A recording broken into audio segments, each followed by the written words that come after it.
نحمده ونصلي ونسلم على رسوله الكريم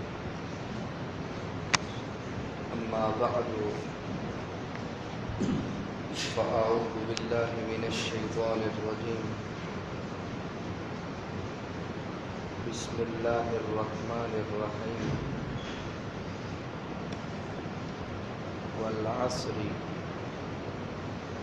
إن الإنسان لفي خسر إلا الذين آمنوا وعملوا الصالحات وتواصوا بالحق وتواصوا بالصبر صدق الله مولانا العظيم إن الله وملائكته يصلون على النبي يا أيها الذين آمنوا صلوا عليه وسلموا تسليما اللهم صل على سيدنا ومولانا محمد كما تحب وترضى بأن تصلي عليه.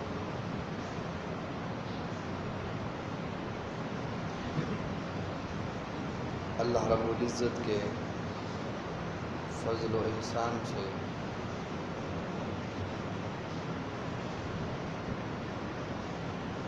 آج ہم اس کے حضور 10واں روزہ رکھنے کی سعادت حاصل کر رہے ہیں. اللہ پاک ہماری عبادات کو، ذکر اذکار کو، دعا و مناجات کو، توبہ و استغفار کو اپنی بارگاہ میں قبول فرمائے.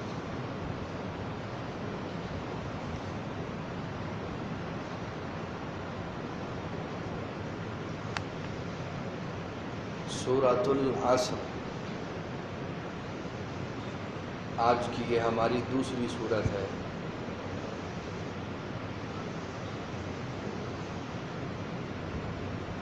اس کے اندر اللہ پاک نے آغاز میں والعصر کا ذکر کیا.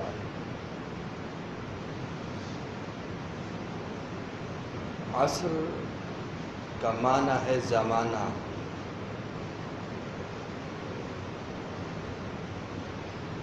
عموماً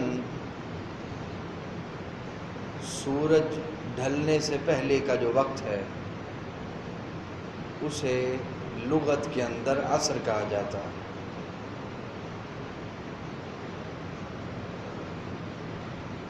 اس کے 4 الگ الگ معنی ہیں کہ والعصر سے مراد یا تو زمانے کی قسم کھائی جا رہی ہے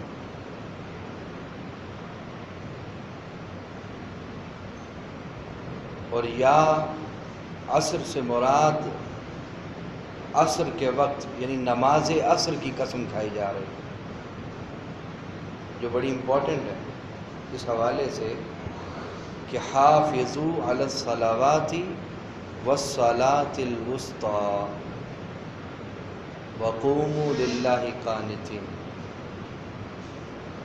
فرمایا اپنی نمازوں کی حفاظت کرو، خاص طور پہ اس نماز کی کہ جو وسطیٰ یعنی جو درمیانی نماز ہے، فجر اور ظہر، مغرب اور عشاء، تو اس کے مڈ میں عصر کی نماز ہے. اس کو قائم کرنے کی، اس کی پابندی کرنے کی تلقین کی جا رہی ہے. اس کا معنی یہ نہیں کہ پہلی نمازوں کو چھوڑ دو یا بعد والی کو چھوڑ دو، نہیں، فرمایا یہ بھی ضروری ہے، مگر اس پر زیادہ تلقین کی کہ درمیانی نماز کی حفاظت کرو. تو اس لیے عصر کے وقت کی قسم کھائی جا رہی ہے. اور تیسرا یہ کہ جب عصر کا وقت ہوتا ہے، غروب کا وقت ہوتا ہے، آپ سورج کو ڈھلتا دیکھیں تو یہ بھی گمان ہوتا ہے کہ ایک وقت میں جب دن کو نکلا تھا تو سورج عروج پہ تھا، اور اب ڈوب رہا ہے تو اب اس کے زوال کا وقت ہے۔ اسی سے تعبیر دی انسان کو کہ انسان کی بھی پہلے جوانی ہوتی ہے، عروج ہوتا ہے، اس کے پاس عمر ہوتی ہے، اس کے پاس وقت ہوتا ہے، اس کے پاس صحت ہوتی ہے۔ یہ ساری چیزیں ہونے کے ساتھ ساتھ اگر وہ اپنے مالک سے غافل رہے اور وہ وقت اللہ کی یاد سے غفلت میں گزار دے تو ساتھ فرمایا ان الانسان لفی خسر، تو پھر وہ سارا گزارا ہوا وقت جو اللہ کی یاد سے غفلت میں ہے وہ انسان کا خسارے میں۔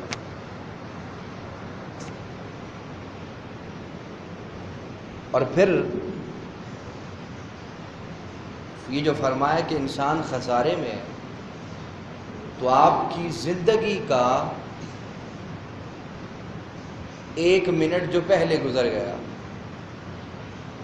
اور ایک جو اب گزر رہا ہے جس کے اندر کنٹینیوٹی پائی جا رہی، ایک آپ کا پاسٹ ہے، آپ کا جو منٹ پہلے گزرا وہ آپ کا پاسٹ بن گیا، پیدا ہونے سے لے کر یہ جو ایک منٹ آپ کا پہلے گزرا وہ آپ کا پاسٹ ہے، وہ ماضی ہے۔ یہ جو منٹ ابھی گزر رہا ہے یہ آپ کا حال ہے، اور جو اگلا منٹ آئے گا وہ آپ کا مستقبل ہے، وہ آپ کا فیوچر ہے۔ یعنی انسان کبھی بھی ایک حالت کے اندر نہیں رہتا، اس کی حالت کے اندر تغیر آتا ہے، بدلاؤ آتا ہے۔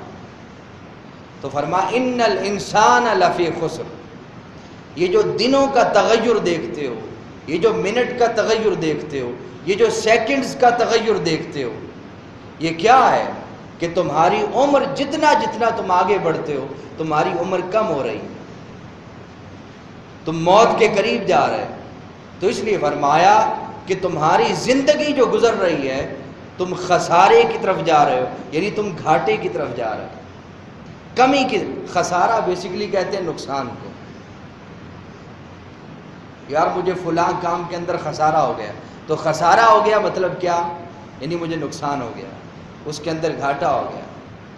تو فرمایا انسان خسارے کے اندر ہے، تو اگر اسے عمر کے اعتبار سے دیکھا جائے تو انسان خسارے کے اندر جا رہا ہے، گزرتا لمحہ اس کو موت کے قریب کر رہا ہے۔ وہ خوشی کے ساتھ برتھ ڈے کے نام پہ اپنی یوم پیدائش تو مناتا ہے سال کے بعد، اچھے اچھے ایونٹ کرتا ہے، مگر اپنے مولا کا خیال ہی نہیں۔ سال بعد اپنی برتھ ڈے تو یاد رہتی ہے، فلاں کی یاد رہتی، فلاں کی یاد رہتی ہے، مگر مولا جو 5 وقت خود میزبان بنتا ہے اور اذان کے تھرو بندوں کو کہتا ہے کہ آؤ عبادت کی طرف، ہے کوئی ایسا خبردار کرنے والا؟ اس نے تو پیدا عبادت کے لیے کیا تھا، اور 24 گھنٹے تمہیں ایک دن کے اندر دے دیے، اور پھر یہ نہیں کہا کہ 24 گھنٹے مجھے دے دو، نہیں، فرمایا 5 نمازیں۔ اب 5 نمازوں میں 24 گھنٹوں میں کتنا وقت لگتا ہے؟ 1.25 سے 1.5 گھنٹہ لگتا ہے، بہت ہوا 2 گھنٹے لگتے ہیں، تو فرمایا 2 گھنٹے بھی 24 گھنٹے میں سے مجھے دے دو، اور باقی 22 گھنٹے اپنی مرضی سے گزارو۔ دس از یور رائٹ، تم گزارو اپنی مرضی اور اپنے رائٹ کے مطابق گزارو، یہ تمہارا حق ہے۔ تو فرمایا اپنی مرضی سے تو ایونٹ بھی گزارتے ہو، وقت بھی گزارتے ہو، دن بھی گزارتے ہو، مگر کوئی وقت اپنے مولا کے نام کر کے بھی تو دیکھو، نہیں کرو گے تو فرمایا تمہارا ہر گزرتا ہوا وقت خسارے کے اندر ہے۔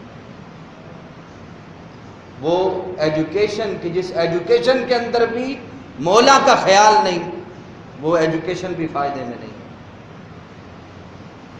میں نے اس دن بھی کہا کہ تعلیم علم وہ فائدہ مند ہے جس کے اندر مولا کی یاد ہے، اور یہ بھی نہیں کہ صرف اللہ بیٹھ کے مسجد میں کرتے رہو اور 24 گھنٹے بیٹھے رہو مسجد، ایسا بھی نہیں۔ فَإِذَا قَضَيْتَ الصَّلَاةَ فَانتَشِرُوا فِي الْأَرْضِ وَابْتَغُوا مِنْ فَضْلِ اللَّهِ۔ بندو نماز سے فارغ ہو جاؤ، اب ایسا کرو زمین کے اندر پھیل جاؤ، منتشر ہو جاؤ زمین کے اندر، زمین کے اندر منتشر ہو جاؤ، پھیل جاؤ۔ باری تعالیٰ نماز سے فارغ ہوئے، زمین میں چلے گئے، اب کیا کریں؟ فرمایا وَابْتَغُوا مِنْ فَضْلِ اللَّهِ، اب جا کر زمین کے اندر پھیل کر میرا فضل تلاش کرو۔ باری تعالیٰ یہ کون سا فضل ہے جو تم مسجد سے نکال کے عطا کر رہا ہے؟ فضل اللہ کا ہے تو مسجد میں ملنا چاہیے، تو یہ کون سا فضل ہے جو مسجد سے نکال کے دیا جا رہا ہے؟ وہ فضل اللہ کی تجارت ہے جو اس نے آپ کے ذمے کی، وہ حقوق ہیں جو آپ کے ذمے لگائے۔ وہ حقوق ایجوکیشن کی شکل میں ہو سکتے ہیں، تجارت کی شکل میں ہو سکتے ہیں، ماں باپ کی حقوق کی فرائض کی ادائیگی کی شکل میں ہو سکتے ہیں، سو مختلف شکلیں ہیں اس کی۔ ہاں فرمایا تم خسارے میں ہو، مگر کلیہ بھی بتا دیتا ہوں۔ جی باری تعالیٰ کلیہ کیا ہے بچنے کا؟ فرمایا الا الذین آمنوا وعملوا الصالحات، ہو خسارے میں، مگر سب سے پہلے اگر تمہارے پاس ایمان کی دولت ہے تو تمہارا گزرتا وقت خسارے میں نہیں۔ پہلی چیز ایمان ہے، مومن ہو تو خسارے کے اندر نہیں ہو، صرف مومن نہیں، صرف جہاں ذکر کیا ایمان کا ساتھ وعامل الصالحات کا ذکر کیا۔ ایمان دو چیزیں ہیں، ایک ہے اسلام اور ایک ہے ایمان۔ اسلام نام ہے زبان سے اقرار کرنے کا، اقرار باللسان، آپ زبان سے کہیں لا الہ الا اللہ محمد الرسول اللہ تو آپ مسلمان ہیں۔ اب جو اقرار کیا ہے اسے اپنا لینا، اسے اپنا لینا اور اطاعت کی شکل میں کھڑے ہو جانا، یہ ایمان ہے۔ یعنی وہ شخص جو کلمہ تو پڑھتا ہے مگر عبادات کے قریب نہیں جاتا، اسے آپ مسلمان تو کہہ سکتے ہیں مگر ایمان کے ساتھ اس کا کوئی واسطہ نہیں۔ کیا؟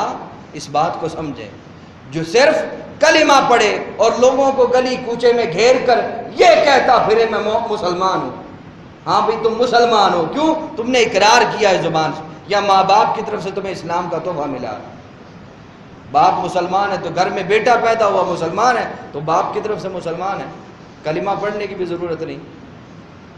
ہاں تو مومن کون ہے؟ فرمایا مومن وہ ہے وعامل الصالحات، آمنوا وعامل الصالحات، جو عمل صالح کرتا ہے، نیک عمل کرتا ہے۔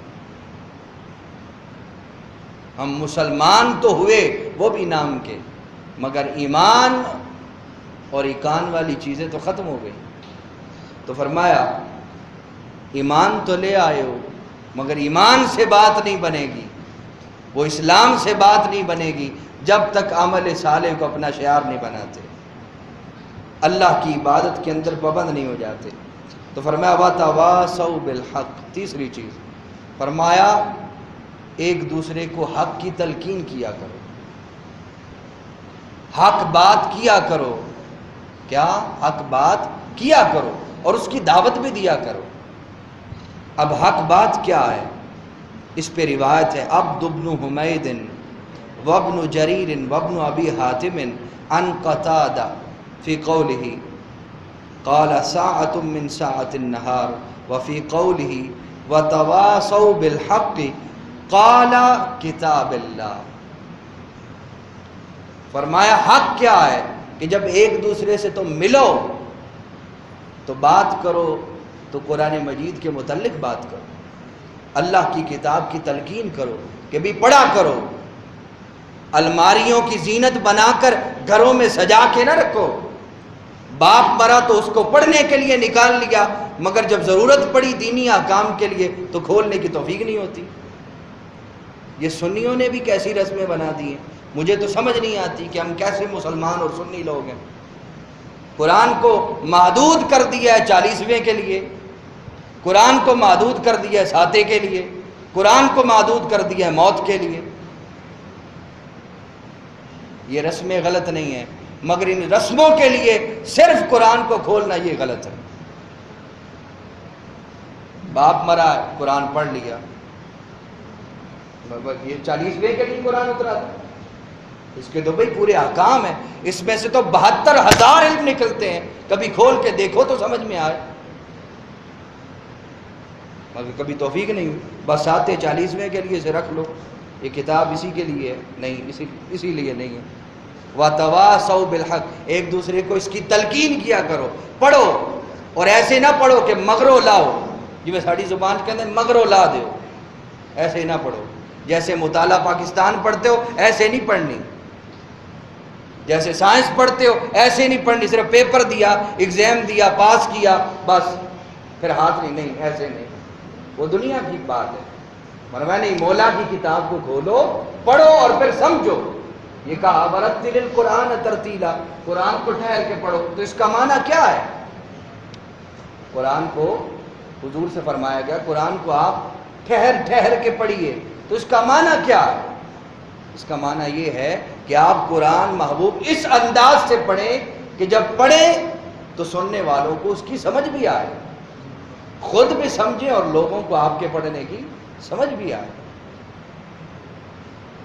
ہمیں تو الحمدللہ رب العالمین کا معنی ہی نہیں پتا. ہائے مسلمان ہے،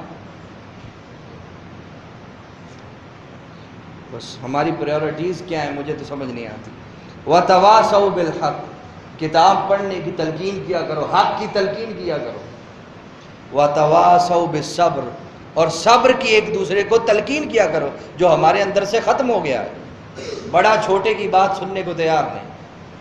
اب چھوٹا بھی کیوں سنے؟ کیونکہ بڑے کے لہجے میں سختی اتنی ہے، وہ سمجھاتا ایسے ہے جیسے اسے مارنا ہو، وہ مار کے سمجھاتا ہے، زبان سے آہستگی کے ساتھ اچھے لہجے میں سمجھانا ہی نہیں آتا. تو چھوٹا سمجھے گا نہیں. جب آپ ڈنڈا اٹھا لیں اور سمجھائیں کم اور ڈنڈا زیادہ دکھائیں تو بچے نے خاک سمجھنا ہے. ہماری زندگیوں سے صبر ختم ہو گیا. کیا صبر ختم ہو گیا. آج کے دور میں اس امر کی ضرورت ہے کہ صبر کو اپنایا جائے. بھئی نوجوانوں کی 80% تعداد ایسی روزہ نہیں رکھتی. کیوں نہیں رکھتے؟ بھئی 18 گھنٹے کا روزہ ہے، صبر نہیں ہوتا. 10 شعبان 2 ہجری کو روزے فرض ہوئے، یہ بات آخری یاد رکھیں. 10 شعبان 2 ہجری کو روزے فرض ہوئے، اور 1 مہینے کے بعد 17 رمضان کو پہلی غزوہ بدر ہوئی. رمضان کے اندر کیا 17 رمضان 2 ہجری کو غزوہ بدر ہوئی، اور فرض ہوئے صرف 1 ماہ ہوا روزوں کو.